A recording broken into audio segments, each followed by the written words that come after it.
ఆర్థికంగా ఎక్కువ simple life ఉన్నటువంటి న్యూజిలాండ్కి ఎందుకు వెళ్ళాలా, అసలు ఆలోచన ఎందుకు వచ్చింది, దానికి ఏంటి అసలు దాని బ్యాక్ స్టోరీ? ప్రతి సినిమాలో నిజ జీవితంలో ఇంటర్వెల్ కు ముందు ఇంటర్వెల్ కు తర్వాత అని ఉంటుంది. బ్రేక్ బిఫోర్ మొత్తం మమ్మీ డాడీ, బ్రేక్ తర్వాత నా భార్య పిల్లలు. Credit goes to my wife. ఎట్లా అంటే నా సంపాదన 20,000 అప్పట్లో. ఏం చేసేవారు మీరు 20,000? 20,000 ఒకటేసారి రాలేదు. నా పెళ్ళప్పుడు ఓన్లీ 900 రూపాయలు కొవ్వొత్తులు అమ్మేవాడు. కాలేజ్ ఉన్నప్పుడు పాకెట్ మనీ కొరకు చేసిన బిజినెస్ నాకు పెద్ద బిజినెస్. కోడిగుడ్లు అమ్మాను, కొవ్వొత్తులు తయారు చేసి అమ్మాను. నా పిల్లల స్కూల్ కు పంపించిన కూడా కొవ్వొత్తులు. ఇలా స్మాల్ స్కేల్ కాటేజ్ ఇండస్ట్రీస్ పెడుతూ పెట్టుబడి లేకుండే ఎవడు నమ్మేవాడు కాదు. అప్పట్లో 500 ఉంటే రా మెటీరియల్ వచ్చేది. 500 కూడా ఎవడు ఇచ్చేవాడు కాదు.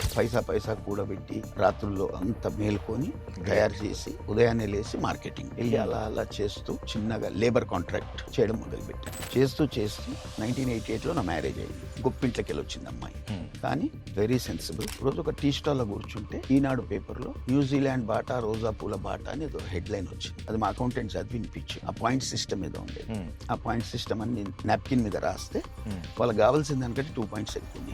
అది ఫ్యామిలీ వీసా. న్యూజిలాండ్ ఎంబసీకి చేసి అప్లై చేస్తే 2 to 3 months అన్నారు. ఆస్ట్రేలియాకు ఉండే న్యూజిలాండ్ అయితే 3 months, ఆస్ట్రేలియా అయితే 5 to 6 months తీసుకొని అప్లై చేస్తే విత్ ఇన్ 28 days వీసా వచ్చింది. అట్లా పోయి ముఖం తెలీదు, పేయింగ్ గెస్ట్ గా ఉండి 3 సంవత్సరాలు cleaner, first farm work, onion picking, hotel cleaning to waiter, తర్వాత టాక్సీ డ్రైవింగ్.